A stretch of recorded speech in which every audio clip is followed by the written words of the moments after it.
Perburuan dalam Kegelapan. Karya Lexisu. Prolog. Leli. Sebenarnya wajar kalau mahasiswa-mahasiswi Universitas Persada Internasional pulang pagi karena kampus ini memang tak pernah tidur. Meski kelas pagi dan kelas siang sudah berakhir, masih ada kelas malam. Selain itu, masih ada para mahasiswa yang menggunakan perpustakaan, laboratorium, dan gedung gimnasium hingga larut malam, bahkan kadang sampai subuh. Meski kampus di malam hari tak seramai siang, tapi kita tetap bisa melihat mahasiswa-mahasiswi berlalu lalang melewati gerbang. Itu sebabnya aku tidak takut pulang jam 2 pagi begini. Di sekitarku masih ada beberapa mahasiswa. Bahkan, ada tempat makan yang masih buka, membuatku merasa aman. Kalau ada sesuatu, aku bisa berlari masuk ke tempat tersebut.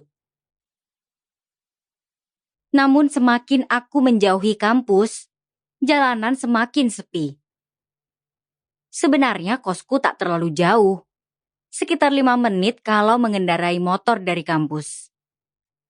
Sayangnya aku tak menggunakan kendaraan ke kampus karena jaraknya dekat dan mencari tempat parkir di kampus itu susahnya minta ampun. Sementara berjalan kaki memerlukan sekitar 20 menit hingga setengah jam. Jarak dan waktu tersebut tidak pernah bermasalah di siang hari, tapi di malam hari lain cerita. Omong-omong, perjalanan sendirian dalam kegelapan itu mengerikan. Aku merasa ada yang membuntutiku. Aku mendengar derap langkah di belakangku, rasanya seperti berjalan seirama dengan langkahku. Aneh kan? Kalau hanya teman sekampus biasa yang berjalan di belakangku, mereka bisa berjalan lebih cepat atau lebih lambat daripada aku. Kalau sama, rasanya terlalu kebetulan. Aku pun menoleh untuk melihat siapa yang berjalan di belakangku. Tidak ada siapapun.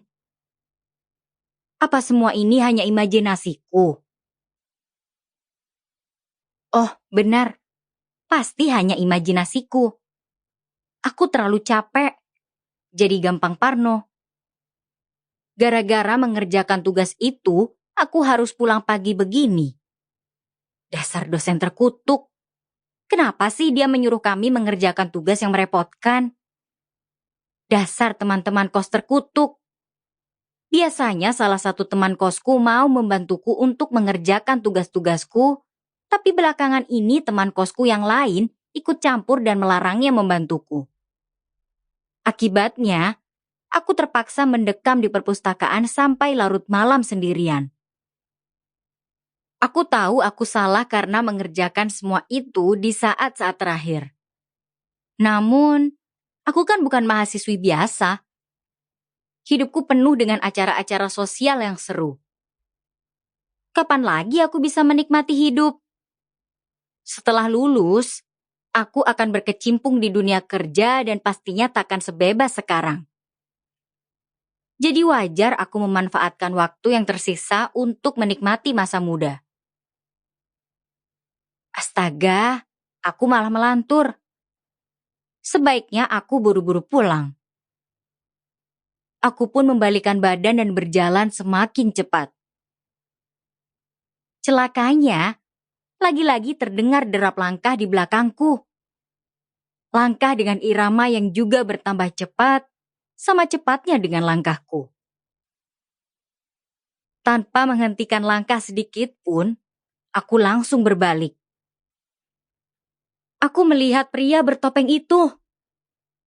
Aku menjerit keras-keras.